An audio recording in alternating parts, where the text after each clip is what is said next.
she told me what we saw from the internet, we thought was fake news about Asheville and Swannanoa. We did not believe it was really that bad. So I showed her my videos and I told them, please, if there's anything you can do, go to Swannanoa. And she did. She brought her troops to Swannanoa the very next day. I did not locate any Red Cross until the very last day I was there, which was on a Sunday. So that must have been day 8 of me being there. And the Red Cross, I interviewed them as well and asked them explicitly, why have you not been here? Why did it take you 2 weeks plus to get here? Me and my random friend from St. Pete made it faster than any organization that has all this money, or any military or any fire rescue. Like, I just don't understand. And they were just as simply gave me the polite answer of, we're doing the best we can, and we've done the best we can, and we're going to continue to do the best we can. And that was their I mean, they've answer. got one job to do, which is to help people in the light of natural disasters. And it takes them 17 days to show up. If you need food and water, I'm sorry, it's too little, too late. I just find that remarkable and hugely disappointing. So you went to Swannanoa and then you went to Burnsville to check that out. Where else did you visit? We went all in the, so I was, I've been trying to explain this to people because it's a very Southern term, but all the hollers, which are just it's just a slang term we use for geographical and demographics of an area in the mountains and in the valleys of the mountains. And they're just little towns. They don't even have townships sometimes. They're just little areas in the mountains. So we went about an hour and a half north, east, and west of Asheville. So we pretty much covered as much ground as we could. We went to Black Mountain, which dysentery is already breaking out in Black Mountain. But I will say, when I went to Black Mountain on Saturday before we left on that Sunday, so day 7 of me being there, Black Mountain looked like nothing had ever happened. The police were guarding private property. That's what they were doing in Asheville too. The police weren't doing anything helpful in Asheville. They were guarding private property and arresting people for trying to help after curfew, because the curfew is 7 p.m. now in Asheville. And I'm assuming that's to keep from looting. I understand why it exists, but it doesn't really make sense considering the dire need that people have right now. So we went pretty much in a giant circle about an hour and a half around Asheville. The most devastated areas for sure are in Asheville, the River Arts District. That was pretty much the hub of Asheville. That was where everyone's businesses were, everyone's homes. Like, it was the most beautiful part of the center of Asheville. And it was very eclectic. People's hundreds of thousands of dollars worth of artwork and their livelihoods are just gone. And then also in Asheville, Tunnel Road, which is in North Asheville-ish, East Asheville, that's devastated. It's not even passable. And then in Biltmore Village, where the Biltmore estate is, that is in a low ground and it's going south towards Hendersonville Road.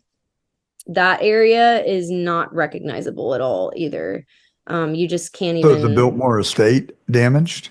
I'm not positive if the actual Biltmore estate was damaged, but we call it Biltmore Village because it's Or literally like, the, it's at the same red light as the entrance. But the yes. Grand Bohemian Hotel, which is a very old hotel full of lots of artwork, it's super cool, it's historic, it's destroyed. And everything in that area is destroyed. I mean, and then along with that, like when you walk through Asheville or drive through it, like I said, you'll hit a street that looks completely normal, but obviously those people don't have power or water in their house. But then you drive a couple hundred feet down the road and it's just gone. It's just completely gone. There's just nothing there. Or if there is something there, it's giant trees uprooted out of their roots just in the middle of the road, on people's houses, on their cars. Like, people's cars have been washed down hundreds of miles down the river, their homes. And then Swannanoa, like I said, is probably the area that I saw and felt the most heart for, because it's just wrecked. I mean, there's no other way to describe it. People are now currently, as of the past hour, I saw a viable, like legitimate post of someone in Asheville who went to Swannanoa today, and people are now living in tents by the river. and they're bathing their children in the river because they don't have water. That river water and all of the mud that receded from the water has now turned into dirt. And that dirt is so hazardous that you cannot drive your car tires through it. You should not be wearing rubber boots. It will melt them away. I got pink eye in Swannanoa the first day I was there just from driving through with my windows open because I had a bunch of gas tanks in the car to bring the people of Swannanoa gas in case they were able to leave. And I had to keep the windows open, obviously, gas in the car. And the dirt was flying around, and I just was so overwhelmed I didn't think anything of it, honestly. I was just kind of blocking it from getting in my eyeballs, but I didn't do a good enough job because I woke up the next morning and could not open my left eye. And the only time that's ever happened to me was in Hurricane Katrina aftermath, which I went to on a mission trip when I was 10, like a couple weeks after it had hit, and I got pink eye there as well. Wow. So It's we're told that there have been 225 deaths in North Carolina as a result of Helene. Is that what you heard and learned while you were there? I mean that gave me chills even hearing that number because it is well over that number. I believe personally from what I saw and the bodies that I smelled, the bodies that I saw, it's well over the thousands in just Asheville. I mean, there's just no plausible way that that death count is true. I couldn't confirm an actual number, but I know it's there. 260 people alone probably died in Green Mountain, and that's up north. That's past that's in Yancey County. And that's an hour and a half ish north of Asheville. And so if you think about everything that flies down the river that way, it takes everything in its path. So their river arts is done. And anyone who is in that area who didn't know, because no one knew it was going to be like this, they're dead. And their bodies are being found 80 to 100 plus miles down the river in Tennessee. Like there's no fathomable way that the death count could ever be in the hundreds at all, and much less in just the 1,000 mark radius, because you can smell it, you can see it. That must It's have had a tremendous impact on you. It's one thing to hear about it, see it on television. We really don't see it on television. We get selective reports on television, but unless, of course, you listen to the truth, in which case you can become better informed, thanks to you, Taylor. But what kind of how has it impacted you personally? I just felt, I mean, I have a tremendous amount of like guilt for leaving. But I own a business in St. Pete. I had to come home to my business and check on the damages to my properties and make sure my dogs were okay, because that was a medical situation for a second with my dogs. And I mean, the people who I was working with up there were so kind and generous. They were like, if you need a place to stay, if you can stay, your dogs are welcome to stay with me. Like, you have been tremendously helpful.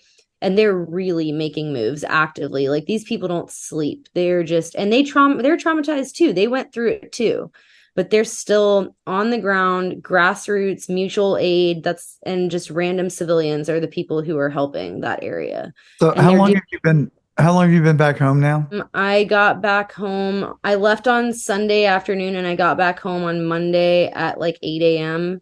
So you've been back a few days, and have you gotten reports of what the relief effort looks like since you left? Do you have any updates Yeah, on the what it's like there now? even when I was there, things were changing by the minute, by the hour, by the day. People were needing help in different ways. And it was just like, how many hands can we get on deck to help do A, B, C, and D? How can we run these hot food stations? How can we secure a warehouse so that this food stays cold? We need to find some place with power. So that was what the needs were then. But the few days before I left, the temperatures started dropping because it's Asheville, it's the Blue Ridge Mountains, and they dropped to the 30s. I would want to say Thursday night before I left. And it started snowing in Boone County which is, just a little bit north of Asheville by I think a couple of hours.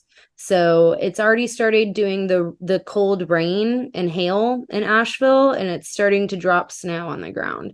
So the need now is for warmth, for generators, for housing for people, which is really hard to come by. The need is also for food and water continuously. But what people are doing now is they are just doing they're literally just driving around or walking on foot trying to reach people to give them these things, and they're trying to donate and get money donated enough for them to be able to continue to relieve these people of their basic necessities in Well, order to Taylor, stay alive.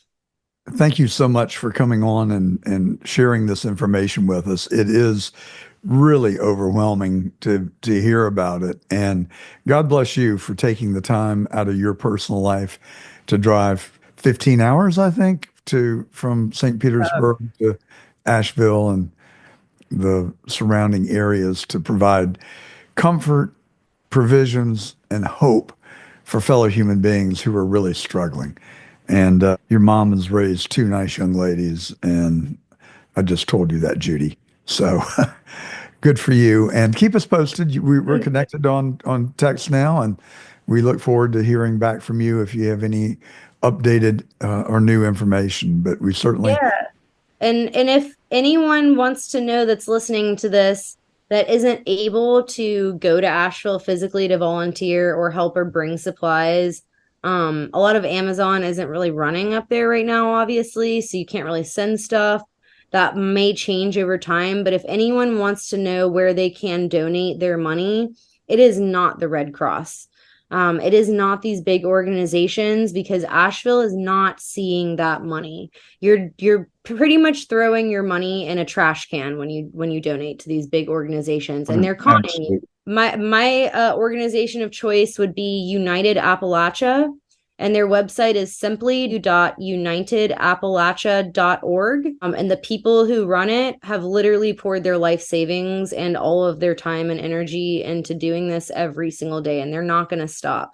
And they're hoping that they can get donations to keep this organization alive through the winter months, through the upcoming infrastructure being rebuilt, because the entire infrastructure is collapsed in Western North Carolina. Thank you, Taylor. We really appreciate everything that you're doing. Our thoughts, our hearts, our prayers go out to the people of Western North Carolina. Thank you so much. And thank you for talking about it because it needs to, it needs to stay relevant and be heard. And the truth, like you said, needs to come out. That's our job. Thank you. Yep. Thank you so much.